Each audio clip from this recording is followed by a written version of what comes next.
আরে ওই তো, ওই তো গাড়ি দাঁড়িয়েছে। হ্যাঁ, এইবারে নামবে।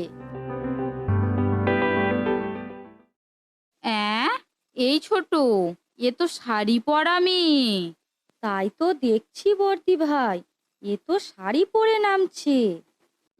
আরে এই তো আমাদের নাচবো তো বাঙালি মেয়ে।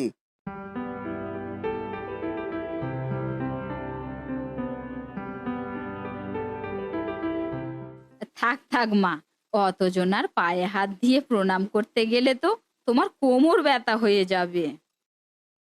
আরে হরি কাকা, এই তুমি অত দূরে দাঁড়িয়ে আছো কেন? এই এদিকে এসো, এদিকে এসো। তুমি আমাকে চিনতে পেরেছো ছোট বাবু? এই হ্যাঁ, আমি তো ভাবলাম হয়তো আমার কথা মনেই নেই তোমার।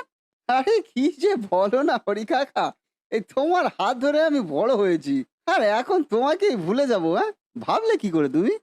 আরে মা, কাকিমা, এই তোমরা এত অবাক হয়ে গেলে কেন? কি ভাবছো এমন করে? বাবু, আমাদের বৌমা কি বাঙালি? হ্যাঁ, বাঙালি তো। কেন, দেখে বুঝতে পারছো না? আরে সাবাস বেটা, এই না হলে আমাদের বাড়ির ছেলে। কি যে বলো না কাকা তোমরা। উফ, বাব্বা, যাই হোক, একটা বিরাট চিন্তার হাত থেকে মুক্তি পেলাম। কেন রে মনা, কি হয়েছে? তোদের আবার কিসের চিন্তা ছিল? উফ বাবা, আমরা তো চিন্তায় পাগল হয়ে গেছিলাম। না জানি কোথাকার কোন বিদেশি মেয়ে আসছে। কেন, বিদেশি মেয়ে আসলে কি হতো শুনি? না, ওরা তো আমাদের কথা অতটা বুঝতে পারতো না, আমাদের সাথে ঠিক করে চলতেও পারতো না, তাই ভয় পেয়ে গিয়েছিলাম আর কি। সত্যি কাকিমা, তোমরা তোমাদের ছেলেকে এখনো চিনতে পারলে না? হ্যাঁ, কি ভেবেছো আমি বিদেশে গিয়েছি বলে কি এখানকার আদব কায়দা সব ভুলে গেছি?